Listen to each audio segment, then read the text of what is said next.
Hello बच्चों, कैसे हो आप लोग। आई होप कि आप सब बढ़िया होगे, मस्त होगे और स्वस्थ होगे। आज हम जो सेशन स्टार्ट करने चले हैं ये होगा आपका 9th का मैथ। और इस 9th के मैथ में हम आज कौन सा चैप्टर करेंगे, 7। और 7 चैप्टर में एक्सरसाइज की बात करें तो 7.3 होने वाला है। 7.3 को हम स्टार्ट करें उससे पहले कि बताना चाहते हैं, यदि आपने अभी तक enjoy with RC Singh YouTube channel को सब्सक्राइब नहीं किया है तो जाकर तुरंत सब्सक्राइब कीजिए, बेल आइकन को प्रेस कीजिए, जिससे कि जब भी हम यूट्यूब पर वीडियो अपलोड करें तो आपके पास नोटिफिकेशन पहुंचे और आप हमारे द्वारा जो भी वीडियो अपलोड किया जाए सबसे पहले देख सकें। तो आपका आज आपका अपना जो 7.3 सेशन होगा एक्सरसाइज, उसको देखने से पहले हम थोड़ा से और देखेंगे। इसमें जो प्रमेय हैं जो आपको क्वेश्चन में देखने को मिलेगा उसको यूज करेंगे, उसको देखेंगे। और इसमें सेशन को स्टार्ट करें उससे और भी चीज़ें इंपॉर्टेंट है। इंपॉर्टेंट ये है कि आपको करना क्या है, आपको शेयर करना है और अपने साथ अपने साथियों को जोड़ना है। और जहाँ कहीं भी आपको सेशन में डाउट होता है, अपने डाउट को कमेंट बॉक्स में लिख सकते हैं। आपके कमेंट का जो भी डाउट है उसको हम लेकर के अगले वीडियो में उसको क्लियर करेंगे, तब हम अपना नया सेशन स्टार्ट करेंगे। और आपका ही जो कमेंट होगा उससे हमें मोटिवेशन मिलेगा, उसी मोटिवेशन के साथ हम और भी अच्छे तरीके से आपके लिए वीडियो प्रोवाइड कर सकेंगे। तो चलिए गाइस, हम आज का जो सेशन है स्टार्ट करते हैं। और इसमें हम थोड़ा से जो हमने पहले बताया कि प्रमेय है उसको हम समझेंगे। जैसे आपका एक पहला हम देखें 7.5 वाला प्रमेय है, आप बुक में देख सकते हैं। इसमें क्या कह रहा है, आरएचएस का हम जहाँ कहीं भी यूज करेंगे आरएचएस लिखेंगे तो इसका मतलब आपके दिमाग में हो जाना चाहिए आरएचएस सर्वांग क्षमता का। अगर हम नियम लिखते हैं तो आपके दिमाग में फीड होना चाहिए। क्या फीड होना चाहिए, इसका मतलब हम बात कर रहे हैं कि इस नियम को कहाँ पर लागू होगा। ये दो अगर समकोण त्रिभुज हों और एक त्रिभुज का कर्ण और एक भुजा क्रमशः और दूसरे त्रिभुज के कर्ण और एक भुजा बराबर हो तो दोनों त्रिभुज क्या होंगे, सर्वांग सम होंगे। मतलब आपके पास दो ऐसा त्रिभुज होना चाहिए जिसके जो कौन हो कि दोनों त्रिभुज क्या हो, समकोण हो और उनके कर्ण क्या हो, कर्ण एक दूसरे के बराबर हो और भुजा भी क्या हो, एक दूसरे के बराबर हो, तो वो क्या होगा, सर्वांग सम त्रिभुज कहलाएगा। अब यहाँ पे जो आरएचएस का फुल फॉर्म होता है यहाँ पे आप देखो लिखा हुआ है राइट एंगल, और एच का आर का मान क्या, आर का मतलब क्या होगा राइट एंगल, और एच का मान क्या मतलब क्या होगा हाइपोटेनस, और एस का मतलब क्या होगा साइड होगा। तो ये होगा ठीक। उसके बाद और हम देख लेते हैं प्रमेय के बारे में। और प्रमेय जो अपना है एस सर्वांग क्षमता का जो नियम है उसकी बात कर लेते हैं।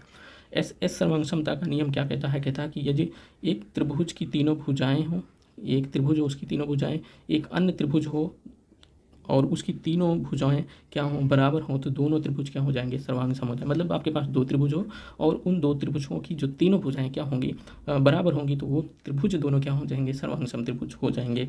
तो वहाँ पे हम एस सर्वांग समता का नियम लगेगा।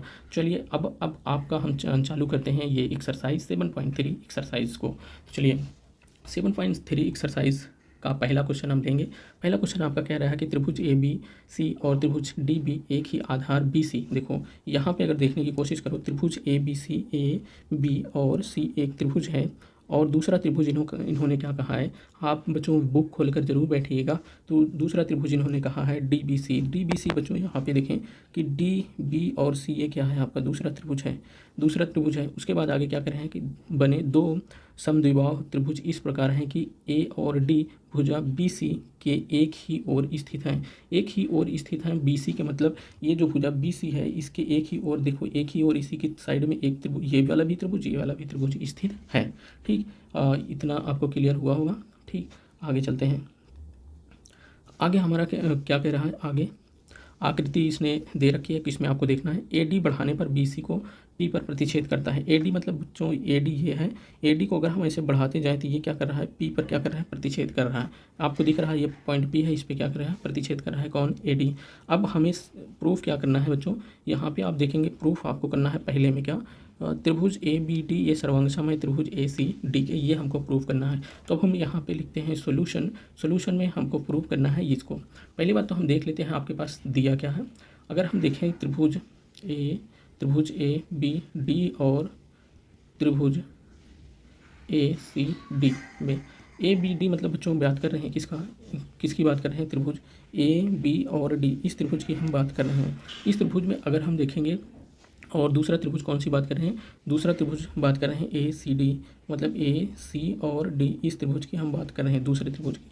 इसमें हम देखेंगे कि ए बी इक्वल टू क्या होगा, ए बी इक्वल टू होगा आपका ए सी के, ए बी इक्वल टू ए सी। कैसे बच्चों, इन्होंने कहा है क्या है, समद्विबाहु त्रिभुज, इन्होंने ए बी सी और डी बी सी क्या है, समद्विबाहु त्रिभुज हैं। तो ये समद्विबाहु त्रिभुज है, तो इसका मतलब ए बी जो होगा ये भुजा इस भुजा के बराबर।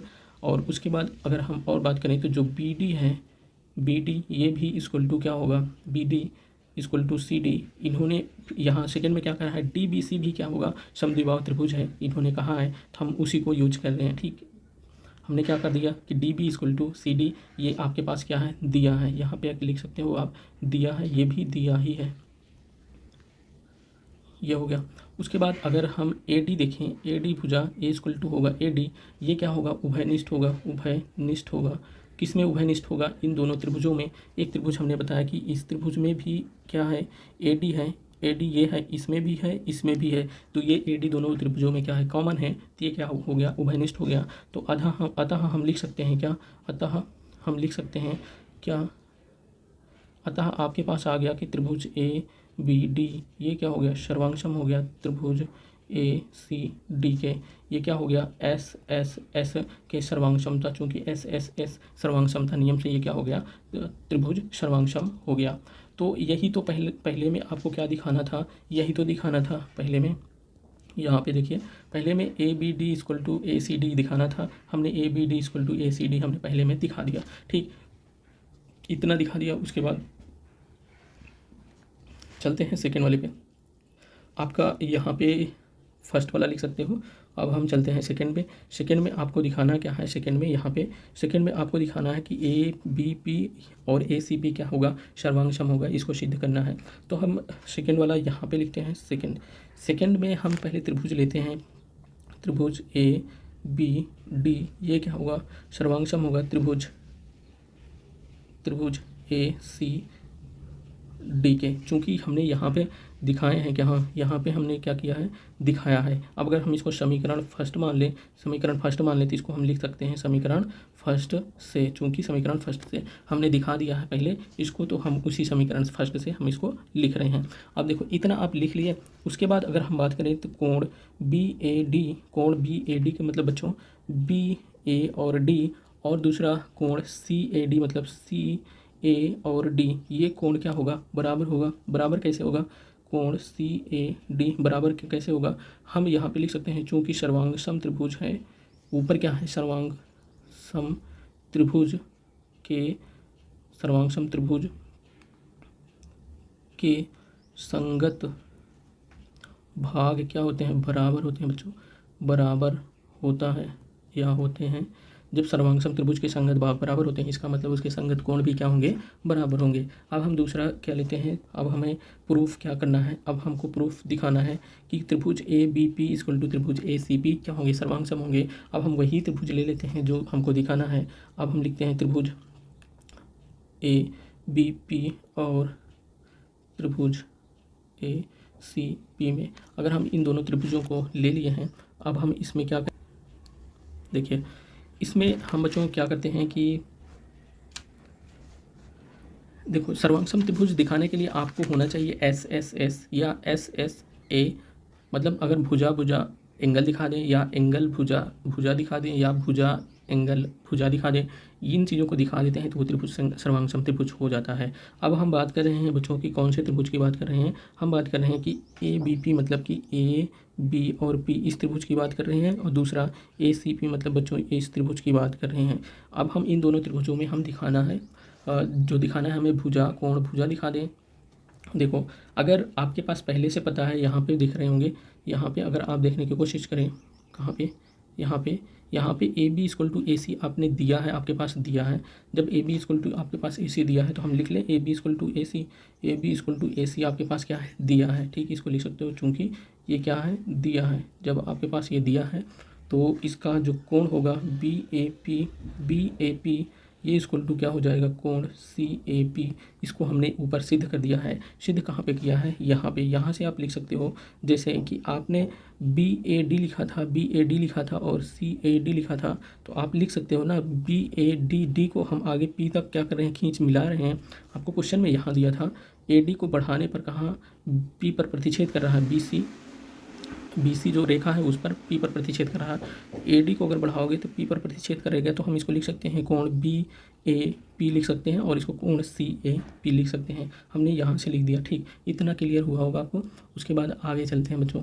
जब आगे चलेंगे तो आपके पास आगे कहाँ तक देखेंगे, हम इन दोनों त्रिभुजों में, इन त्रिभुजों में देखेंगे कि AP आपके पास यहाँ जो AP है, क्या बच्चों, यहाँ AP क्या है, दोनों में क्या है, कॉमन है। AP क्या है, दोनों में कॉमन है। जब AP दोनों में कॉमन है तो इसका मतलब हम लिख सकते हैं AP = AP लिख सकते हैं। ये क्या है, उभयनिष्ठ है, उभयनिष्ठ है। जब ये उभयनिष्ठ है, अब हमको देखो, एक आपके पास दिख गया, एक भुजा यहाँ पे, एक भुजा, एक कोण और एक भुजा क्या है, बराबर है। भुजा भुजा, कोण कोण और भुजा भुजा बराबर है। अतः आप लिख सकते हो, अतः जो त्रिभुज होगा ABP, ये क्या होगा, सर्वांग होगा त्रिभुज ACP। ये क्या होगा, सर्वांग सम होगा। ये कौन से नियम से आपका सर्वांग सम होगा, ये नियम होगा आपका SAS से, मतलब चूँकि SAS सर्वांग समता का नियम लागू होगा यहाँ पे। SAS मतलब भुजा, एंगल भुजा का नियम, सर्वांग समता का नियम लागू होगा। चलिए, इतना क्लियर हो गया। अब आपको हम तीसरी चीज़ प्रूव करना है। तीसरा चीज़ क्या है, तीसरा चीज़ यहाँ पे आपको दिख रहा है, देखो तीसरा चीज़ यहाँ पे आपको दिख रहा है कि AP कोण A और कोण D को समद्विभाजित करता है।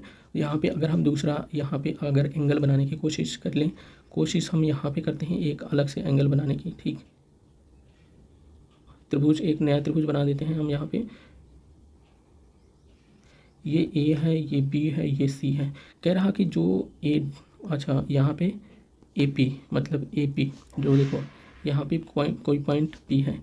अब इन्होंने क्या कह रहा है कि जो ये है, ये भुजा AP है, AP क्या है, यहाँ पे D कोण है। इस कोण को और इस कोण को क्या कर रहा है, समद्विभाजित कर रहा है। कौन समद्विभाजित कर रहा है, ये समद्विभाजित कर रहा है AP। अब हम यहाँ पे तीसरा डालते हैं, क्या, तीसरा वाला लेते हैं। जब हम तीसरा वाला लेते हैं, इसमें हम देखेंगे त्रिभुज AB और D और त्रिभुज ACD, ABD और त्रिभुज ACD। हम यहाँ पे समीकरण हम लिख लें, समीकरण फर्स्ट से। अगर समीकरण फर्स्ट से हम लिख लें, क्योंकि हमने यहाँ पे दिखा दिया है, यहाँ पे हमने दिखा दिया है, वहीं से हम ले रहे हैं इसको। जब हमने इसको ले लिया तो यहाँ पे अगर देखेंगे तो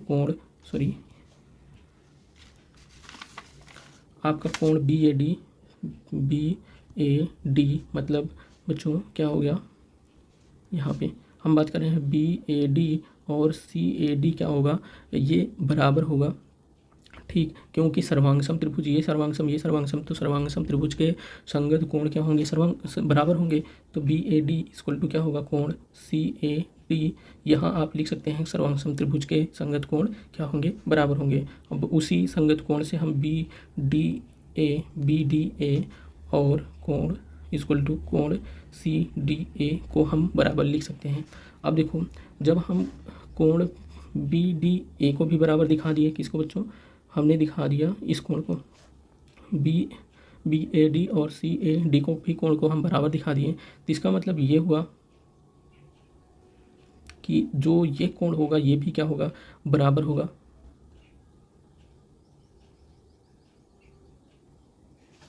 क्या होगा, अब हम यहाँ से लिख सकते हो, अतः आप लिख सकते हो क्या लिख सकते हो कि जो AP कोण है A और कोण D दोनों को समद्विभाजित करता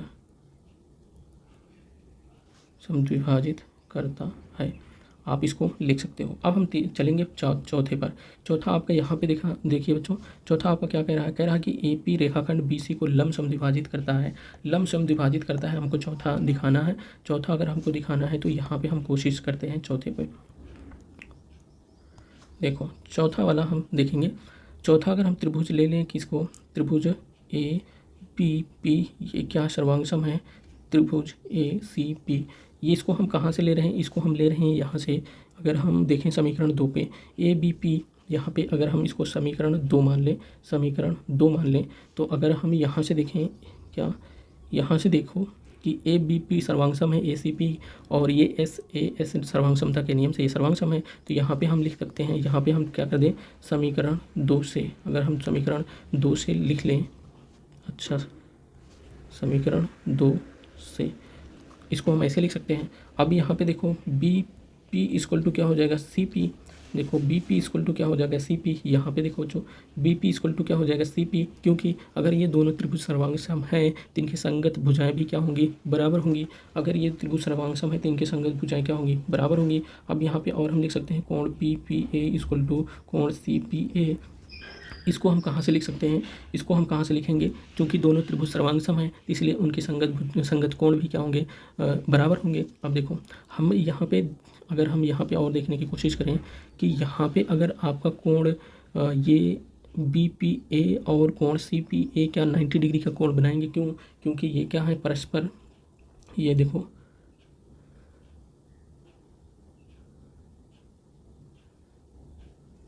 परस्पर हमको लंब समद्विभाजक दिखाना है। लंब समद्विभाजक दिखाने के लिए हमको कोण को इनको क्या करना है,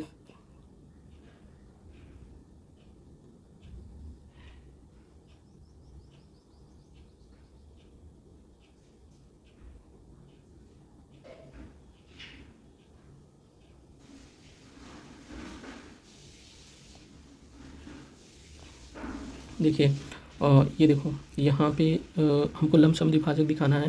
तो लंब समद्विभाजक दिखाने के लिए अगर कोई रेखा ऐसे है, इस पे कोई एक रेखा लंब है, ये तो फिर क्या होगा 90 डिग्री, ये भी क्या होगा 90 डिग्री का कोण बनेगा। इसी को हमको दिखाना है कि ये भी 90 डिग्री है, ये भी 90 डिग्री है। अब देखो इसमें क्वेश्चन में देखेंगे तो क्वेश्चन में इन्होंने क्या कहा है, क्वेश्चन में क्या है कि जो बी पर क्या कर रहा है, प्रतिच्छेद कर रहा है। बी सी क्या है, कोई रेखा है, बी सी अगर रेखा है, मान लो अगर बच्चों ये क्या रेखा है, इस पे कोई रेखा पे ये क्या होगा 180 डिग्री का कोण बनेगा। जब बच्चों इस पे 180 डिग्री का कोण बन रहा होगा, कोई रेखा इस पर लंब समद्विभाजित कर रही होगी, तो अगर हम क्या करें, इस कोण को और इस कोण को दोनों को जोड़ दें तो 180 डिग्री होना चाहिए। इसका मतलब बच्चों हम यहीं से लिखते हैं, यहाँ से ऊपर फिगर में देखें, इस फिगर में देखें कि अगर हम इस वाले कोण को, इस वाले कोण को और इस वाले कोण को दोनों को जोड़ दें तो 180 डिग्री होना चाहिए। अब वही लिखेंगे कि बी पी ए देखो यहाँ पे लिखेंगे बी पी ए और सी पी ए भी क्या होगा 180 अंश होना चाहिए, क्योंकि रैखिक युग्म से लिखेंगे। जैसे यहाँ पे लिखेंगे कि क्या बच्चों, कोण बी पी ए प्लस कोण सी पी ए ये इक्वल टू होगा 180 डिग्री, चूँकि क्या है ये रैखिक युग्म है। एक ही रेखा पर जो रैखिक युग्म मतलब हमने बच्चों यहाँ पे, जैसे ये एक कोई रेखा हमने पहले ही बताया कि ये कोई एक रेखा है, इस पे क्या कर रहा है, ये कोण बन रहा है, तो ये कोण और ये कोण का जो युग्म मतलब जोड़ होगा वो 180 डिग्री होना चाहिए। हमने दिखा दिया कि ये क्या है 180 डिग्री है। अगर हम यहाँ पे ऊपर देखें बच्चों, हमने बी पी ए के स्थान पे सी पी ए हमने दिखाया है।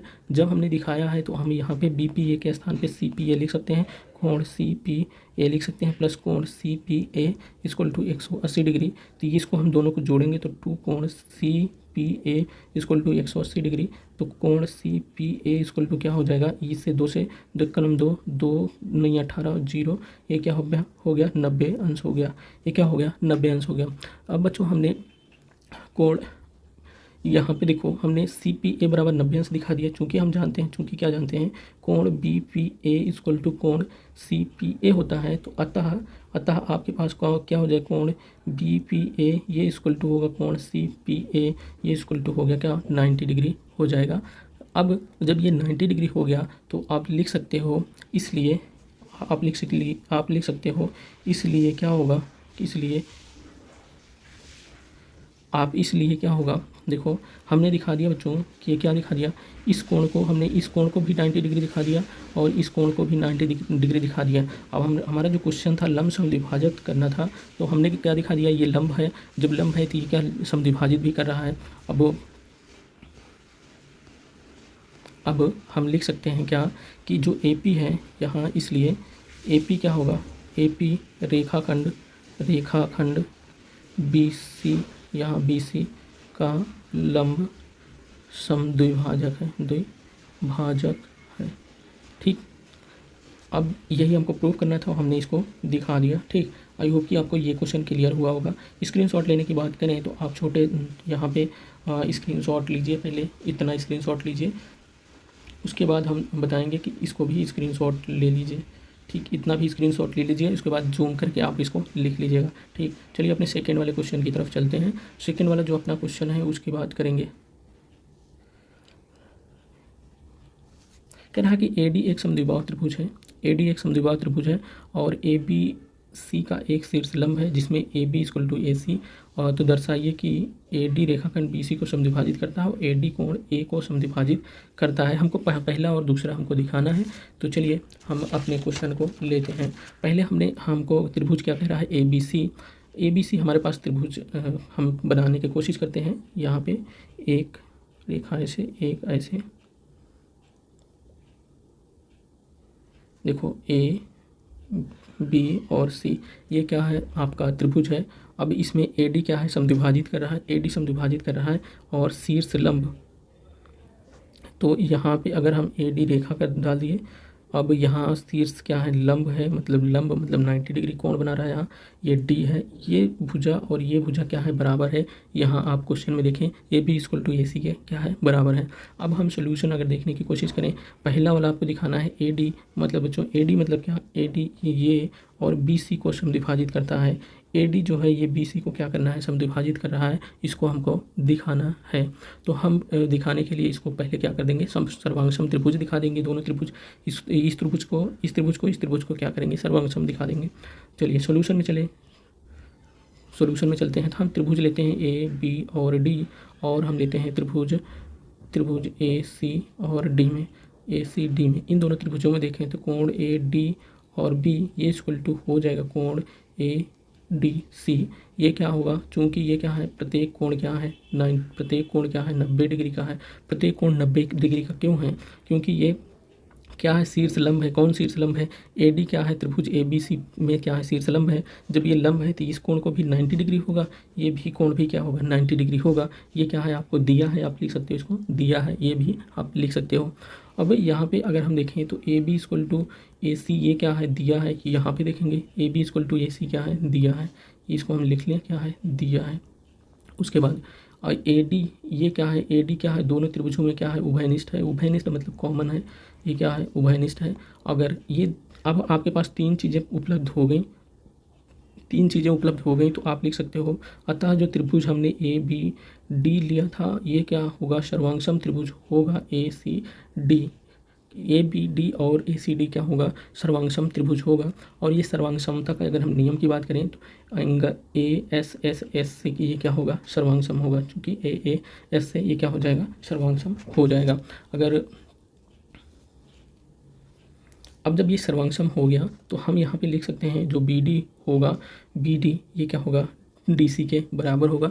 क्यों होगा, क्योंकि सर्वांगसम त्रिभुज के जो संगत भाग होते हैं बराबर होते हैं, तो इसका मतलब इसकी जो संगत भुजा भी क्या होगी, बराबर होगी। सर्वांगसम त्रिभुज के संगत भाग बराबर होते हैं तो संगत भुजा भी क्या होगी, बराबर होगी। इसलिए BD इक्वल टू DC हम लिख सकते हैं। अब यहाँ पे जब इतना लिख सकते हैं तो अतः आप कह सकते हो, अतः आप क्या कह सकते हो कि AD रेखाखंड BC को लंब समद्विभाजित करती है। लंब यहाँ लंब, शीर्ष लंब तो पहले से ही है, यहाँ पे समद्विभाजित करता है, सिर्फ लिखना है। यहाँ BC को समद्विभाजित करती है, समद्विभाजित करता है, ठीक, इतना हो गया। उसके बाद हम सेकेंड वाले पे चलें। सेकेंड वाला अपना क्या है, सेकेंड यहाँ पे AD कोण A को समद्विभाजित करता है। AD कोण देखो, AD मतलब बच्चों ये जो है, ये कोण A को क्या है, समद्विभाजित करता है। आप चूंकि हम बच्चों यहाँ पे लिख सकते हैं, यहाँ पे हमने दिखा दिया है कि त्रिभुज ABD ये क्या है, सर्वांगसम है। त्रिभुज ACD ये क्या है, सर्वांगसम हमने दिखा दिया है यहाँ ऊपर ASS से। तो अब हम यहाँ पे लिख सकते हैं कोण BAD ये इक्वल टू होगा कोण CAD के क्या होगा, बराबर होगा। चूँकि जो सर्वांगसम त्रिभुज होते हैं उसके संगत कोण भी क्या होंगे, बराबर होंगे। तो उसी से हमको क्या कर सकते हैं, इसको ऐसे लिख सकते हैं। अतः हमारे पास क्या हो गया कि जो AD है ये कोण क्या हो गया, कोण देखो BAD मतलब BAD यहाँ पे अगर समझ नहीं आ रहा तो BAD मतलब ये हो गया, इस कोण की बात कर लिए, और CAD मतलब इस कोण की बात कर लिए, कौन से, कौन से कोण, इस कोण, ये कोण और ये कोण हमने दोनों बराबर दिखा दिया यहाँ पे। तो हम दिखा क्या लिख सकते हैं यहाँ पे, अतः AD कोण ए को समद्विभाजित करता है। चलिए ठीक, इतना क्लियर हो गया। चलिए आगे चलते हैं, अपने थर्ड वाले क्वेश्चन की तरफ चलेंगे। थर्ड वाला अपना जो क्वेश्चन है उसको हम देखने की कोशिश करेंगे और बेहतरीन तरीके से करेंगे। तो देखिए यहाँ पे थर्ड वाला क्वेश्चन क्या कह रहा है कि एक त्रिभुज ABC को दो भुजा AB और BC तथा माध्यिका AM। एक BC क्या है, एक त्रिभुज है और माध्यिका इसकी क्या है AB, और क्या है, और एक दूसरा त्रिभुज भी है PQ और QR की माध्यिका PQ और QR माध्यिका इसका क्या है PN है। दो त्रिभुज PQ और PR है, इसकी माध्यिका क्या है, माध्यिका PN है। तो दर्शाइए कि हमें जो त्रिभुज ABM सर्वांगसम दिखाना है PQN के सर्वांगसम दिखाना है। ठीक, तो अब हम यहाँ पे आपको त्रिभुज, यहाँ पे जो आकृति है, आकृति इन्होंने पहले से दे रखी कहाँ पे है, यहाँ पे आप देखेंगे क्वेश्चन में आप देखेंगे कि यहाँ पे आकृति इन्होंने कहा है 7.4। हम आपके बुक से ही आकृति हमने यहाँ पे रखा है। तो चलिए हम इसको क्वेश्चन को करते हैं बढ़िया तरीके से क्वेश्चन करेंगे। पहला जो क्वेश्चन है उसको हम देखें।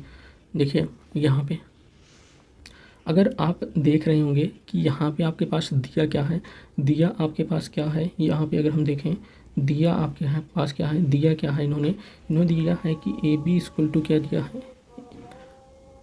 AB अगर हम यहाँ पे देखें BC equal to QR, BC equal to QR लिख सकते हैं, या AB इक्वल टू QP लिख सकते हैं। और यदि हम और भी चीज़ें देखें AM PN लिख सकते हैं। देखिए पहले हम देखते हैं यहाँ पे जो इनके जो दिया हुआ है, दिया क्या है, अगर हम देखें, अगर BC इक्वल टू अगर हम देखें तो QR होगा। अगर QR होगा तो अगर हम दोनों में 1/2 से क्या कर दें, मल्टीप्लाई कर दें, तो कोई फ़र्क पड़ने वाला नहीं है। जब फ़र्क पड़ने वाला नहीं है तो इसका मतलब जो BC इक्वल टू QR हमने लिखा था, तो अगर हम 1/2 से दोनों में क्या कर दिए, मल्टीप्लाई कर दिए। जब हमने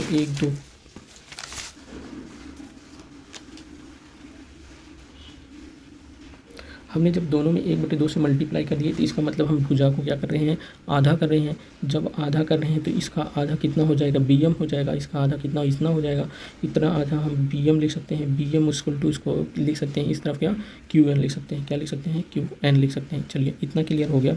जब इतना क्लियर आपके पास हो गया तो उसके बाद हम लिखेंगे क्या, अच्छा हम इसको और भी कहाँ से लिख सकते हैं, जैसे AM यहाँ पे क्या है, माध्यिका है, और यहाँ पे PN भी क्या है, माध्यिका है, हम वहाँ से भी लिख सकते हैं। चलिए ठीक, इतना क्लियर हो गया। उसके बाद हम लेते हैं क्या, त्रिभुज लेते हैं ABM और त्रिभुज PQN में हम दो त्रिभुज लेते हैं, एक ABM एक त्रिभुज ये लेते हैं, एक त्रिभुज AQN ये वाला त्रिभुज लेते हैं। अगर हम इन दोनों त्रिभुजों को लिए तो हम दिखाते हैं इसमें क्या, AB इक्वल टू PQ है। देखो यहाँ पे इन्होंने दिखाया है, ये देखो यहाँ पे इन्होंने दिखाया है AB equal to AB equal to PQ। ये क्या है आपका, चूँकि ये क्या है, दिया हुआ है। अब और देखो AM इक्वल टू PN, ये भी आपके पास क्या है, दिया हुआ है। अब AM इक्वल टू PN ये भी आपके पास दिया हुआ है।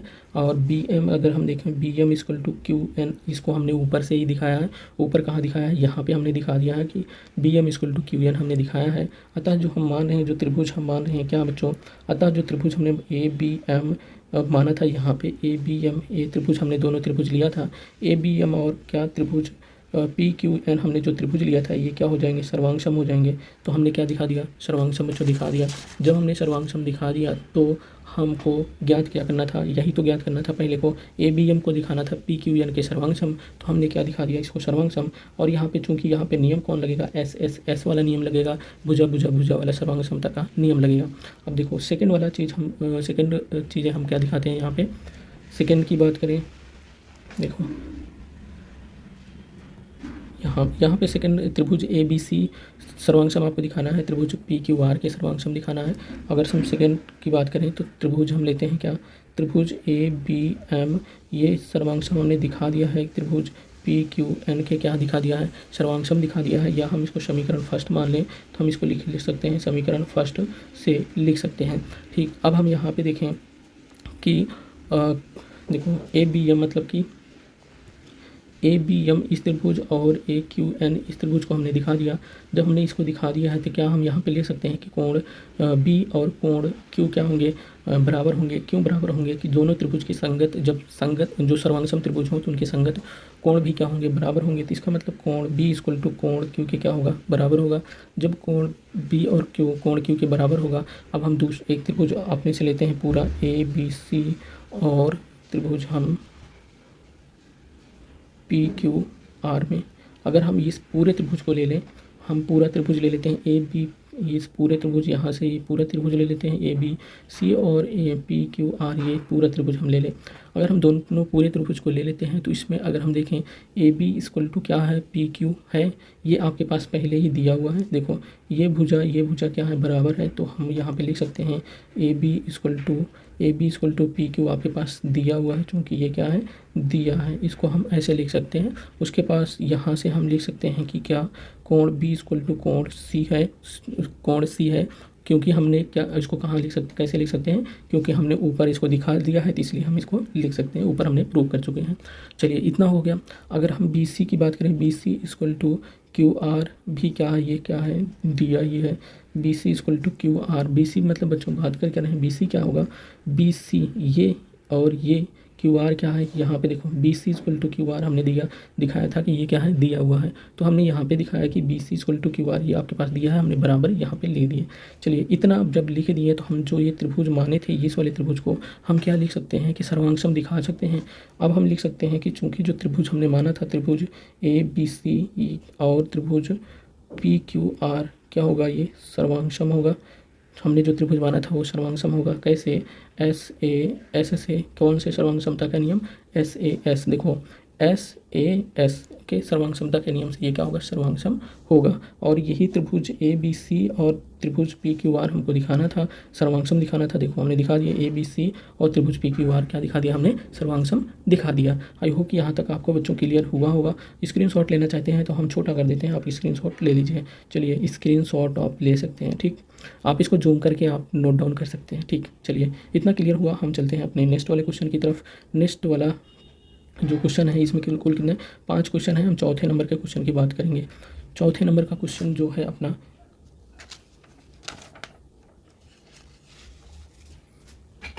देखिए कह रहा है कि चौथा नंबर का क्वेश्चन, बी ई और सी एफ एक त्रिभुज ए बी सी के दो बराबर लंब हैं, तो आर एच एस सर्वांग समता नियम का प्रयोग करके सिद्ध कीजिए कि त्रिभुज ए बी सी एक समद्विबाहु त्रिभुज होगा। इसको हमको सिद्ध करना है। चलिए हम मान लेते हैं कि आपके पास क्या है, एक त्रिभुज ऐसे, मतलब एक त्रिभुज ए बी सी है,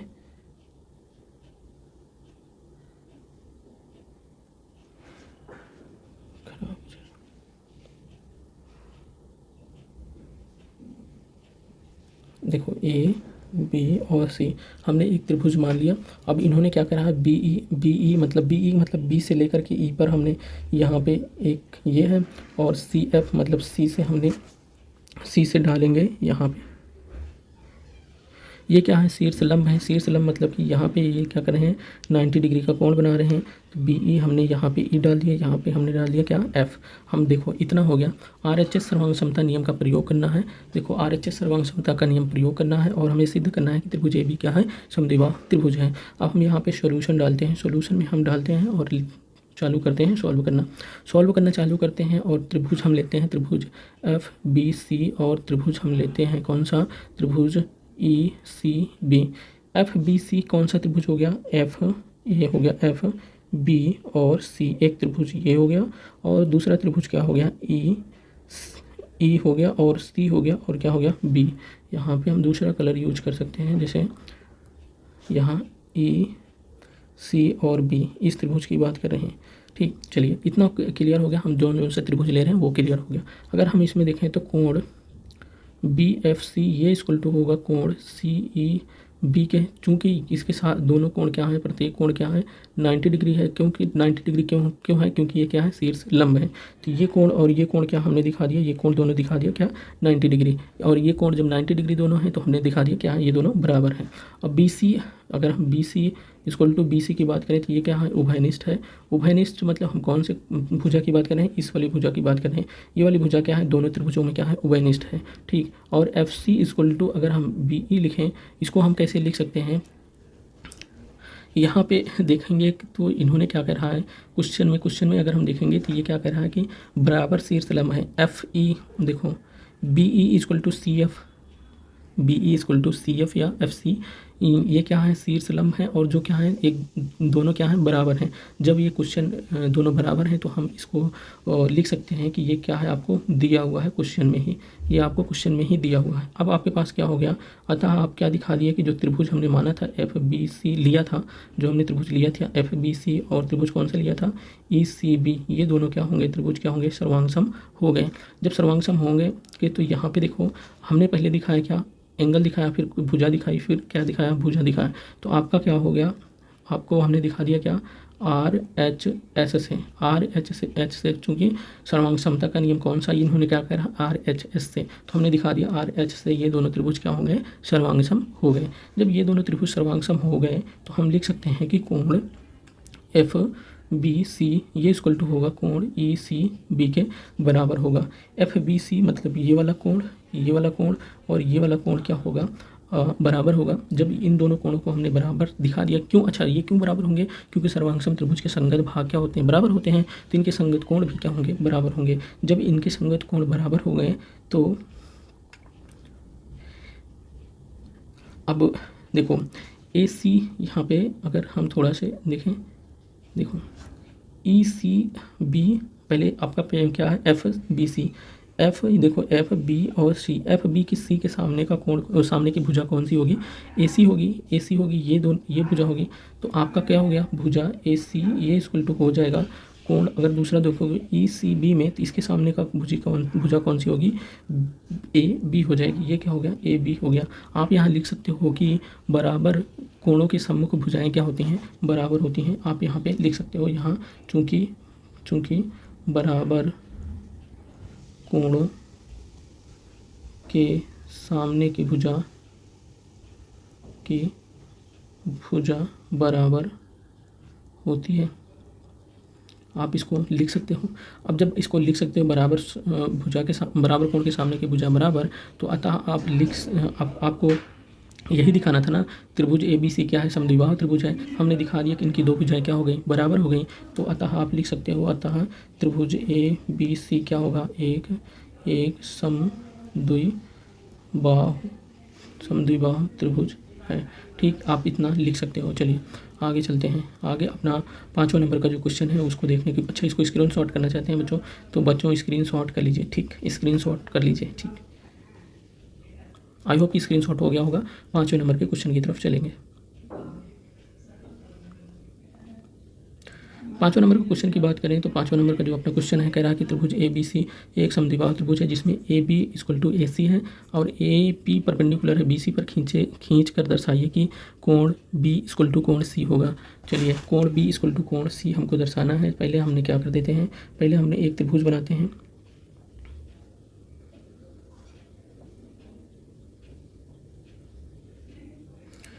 A मान लेते हैं, ABC हमारा A पॉइंट ये है, B ये है और C ये है।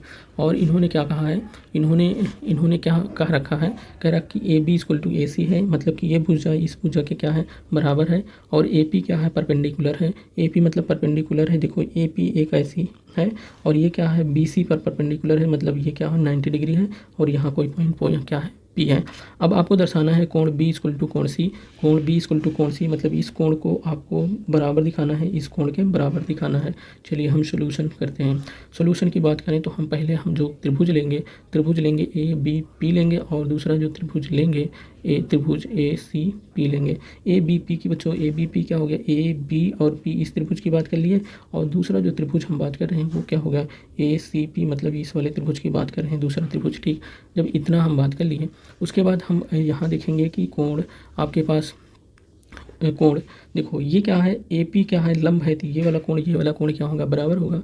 तो कोण ए पी बी ये इक्वल टू कोण ए पी बी ये क्या होगा, चूँकि प्रत्येक कोण क्या है, प्रत्येक कोण क्या है 90 डिग्री है, क्योंकि ये क्या है परपेंडिकुलर है तो ये क्या होगा 90 डिग्री का कोण बनाएगा। तो इनके प्रत्येक कोण क्या है 90 डिग्री है, तो ये वाला कोण क्या है 90 अंश का है।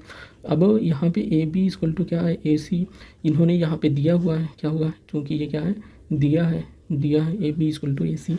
अब ये इतना आपको पता हो गया।